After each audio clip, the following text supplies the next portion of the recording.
Hello everyone, welcome back. So today we'll be discussing two more topics related to key Buddhist concepts and terminologies. Okay, so the first one is Samnera. So who is a Samnera? Samnera is a novice monk. Okay, so imagine a Samnera as a student monk who has just started his journey in the Sangha.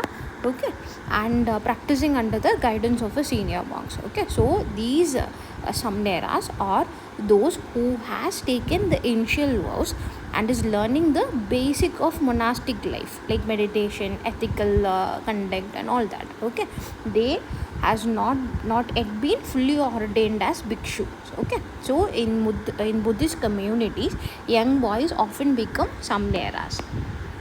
Okay, they learn the basic of monastic life before deciding to take full ordination as the bhikshus. Okay, the next topic is pratyeka buddhas. Okay, so pratyeka buddhas are individuals who attain enlightenment on their own. Okay, without a teacher, and they also don't teach others. Also, they attain enlightenment independently. Okay, so without a teacher's guidance, and they do not also teach or spread the Buddhist teachings also. Okay, so imagine a hermit meditating in a secluded forest who attains enlightenment but decides not to share his insights with others. Okay, so this is the essence of a pratyeka buddha or solitary buddhas. Okay, so the first topic is Mahaparivarana. Okay, so Mahaparivarana is the final passing away of the Buddha. Okay, so when Buddha marked his complete release from the cycle of birth, death and rebirth. Okay, Mahaparivarana Sutra is the key Buddhist scripture that details the last days of the Buddha's life. Okay, last days of the Buddha's life is about his final teachings and his ultimate departure from the world. When Buddha attained Mahaparivarana, it symbolized the ultimate freedom from suffering and the end of his earthly journey. Okay, so that is Mahaparivarana. Okay, the next topic is Prajanna Parimita. Okay, so in Mahayana Buddhism, Prajanna Parimita means it's perfection of wisdom. Okay, it's perfection of wisdom, a deep understanding of the true nature of reality. It is essential for enlightenment. Okay, the Heart Sutra, a famous Mahayana text, teaches the concept of emptiness and it is associated with Prajanna Parimita. Okay, so the wisdom that transcends all forms of conceptual knowledge. Okay, so what is Anada? Anada means non-self. Okay, so it is the idea that there is no permanent unchanging self or soul. Okay, wait, I'll explain. So Buddha taught that what we consider the self is just a collection of changing physical and mental components. Okay, so this understanding is crucial for overcoming attachment and attaining nirvana. Okay, so anatta or non-self is the doctrine that there is no unchanging permanent self or soul in living beings. Okay, so Buddha taught that what we consider the self is just a collection of changing physical and mental components. Okay, and this is very important and crucial for overcoming attachments and attaining the nirvana. Okay, so the next term that we are gonna discuss today is arhat. Okay, arhat. So arhat is someone who has followed Buddha's teachings. Okay, they are those who followed Buddha's teachings and achieved nirvana, freeing themselves from the cycle of rebirth. Okay, so arhat is someone who has reached nirvana by following Buddha's teachings and has eliminated all desires, ignorance and suffering. Okay, in Theravada Buddhism, an arahat is considered the ideal goal. Okay, and figures like Sariputta, Mahakasapa, two of Buddha's main disciples, are revered as arahats. Okay, Pratimoksha. Okay, so what is Pratimoksha? Pratimoksha refers to the code of monastic discipline. It contains the rules for the monks and nuns. Okay, so Pratimoksha includes the rules against stealing, lying, and all that. So monks and nuns must recite these rules during their fortnightly observance, that is called Poshada meetings. Okay, and it is as a way for reinforcing their commitment to the ethical conduct. Okay, so Pratimoksha is the code of monastic discipline. It outlines the rules the monks and nuns must follow to maintain purity and harmony within the community. Okay, the next topic is Bodhisattva. Okay, so Bodhisattva is someone who has attained a high level of enlightenment.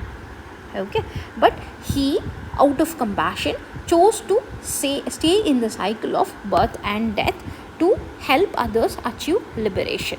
Okay, so a Bodhisattva is an enlightened being who, out of compassion, chose to remain in the cycle of rebirth to help others achieve enlightenment. Okay, Shakandas. Okay, so Shakandas are sections of Vinaya Pitaka. Okay, so imagine this as a detailed handbook for monks. Okay, so it covers everything from daily rituals to how to handle disputes within the Sangha and all that. Okay, so Sakandas or sections of Vinaya Pitaka detailing rules and procedures for monastic life, such as ordination, penalties, and everything related to the community. Okay, Sakanda might outline the procedure for admitting a new monk into the Sangha, and it also includes the necessary rituals and vows and all that. Okay, so that is Sakandas. So Sakanda are sections of Vinaya Pitaka detailing the rules and procedures for the monastic lives. Okay, the next topic is Pravajya. So Pravajya is the ordination ceremony. Okay, so Pravajya is the ceremony where someone renounces the worldly life and enters into the monastic community. Okay, so Pravajya is the initial ordination ceremony for the older and more experienced monks. Okay, marking their official entry into the monastic community. And experienced practitioner of Buddhism who has studied Buddhist teachings for many years undergo Pravajya to officially become a monk, signifying their full commitment to the monastic life. Okay, Sangharam. Okay, so Sangharam refers to the resting place or retreat area for the monks, and it is also within a monastery complex itself. Okay, so there they can stay and practice during their retreats and all that. Okay, so Sangharam is a term for resting place or a retreat area for monks, usually within a monastery complex where they can stay and practice during their retreats. Okay, so a Sangharam might be a very simple building within a large monastery where monks go to meditate, they study, rest and meditate and all that. Okay, the next topic is Sangha. Okay, so Sangha is the community of Buddhist monks and nuns who have renounced worldly life to follow the path of Buddha. Okay, so Sangha plays a very crucial role in preserving and spreading the teachings of Buddha.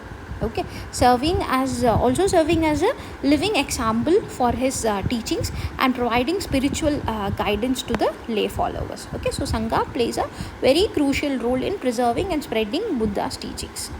Sanketas. Okay, so Sanketas are the four noble truths. They are the core teachings of Buddhism that outline the nature of suffering and its path to cessation.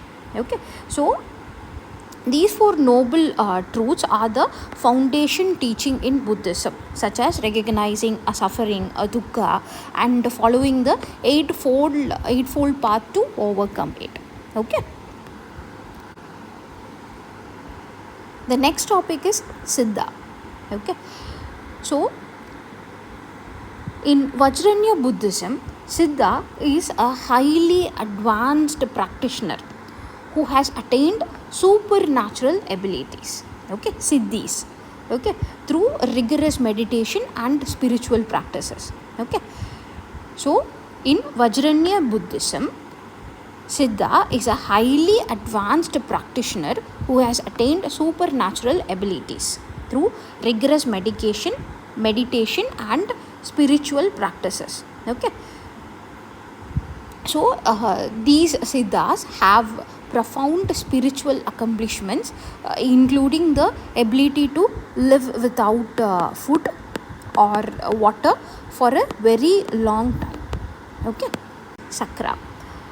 Sakra is a deity in Buddhism, okay, and is identified with Indra, the king of gods, okay, and Sakra frequently appears in Buddhist texts to offer protection and support to Buddha, such as when Sakra provides shelter during a storm and all that.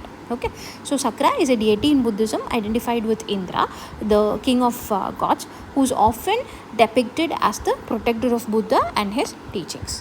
Okay. The next topic is Chaitya. So Chaitya is a Buddhist shrine or a temple. Okay. Often it features a stupa. Stupa is a dome-shaped structure. And that serves as a place for worship and meditation. Okay, so these are Chaitya halls. The devotees and the monks gather for prayer and meditation. Okay, Vasa. So Vasa is an annual 3-month retreat, generally during the rainy season, and these Buddhist monks stay in one place during the season, usually in a monastery. Okay, and focus on meditation and study. Okay, so during Vasa, the monks might live in a monastery and refrain from traveling. So using this time for deepening their meditation practice and all that. So they refrain from traveling. Okay, so this is an annual 3-month retreat. Okay. The next topic is Upasodha or Roya. Okay, Upasodha. So Upasodha refers to the observance days in Buddhism, okay, such as during the full moon, new moon, the quarter moon days and all that. The lay followers and the monks engage in fasting, meditation and religious practices also, okay. As a part of their spiritual practices, they do this, okay. So Upasodha or Roya are the days of observance in Buddhism, and these days includes full moon, new moon, quarter moon days and all that, when lay followers and monks engage in fasting and religious practices. Okay, so they attend some special services as a part of their spiritual practice and all that. Okay, so continue watching the series. Bye bye.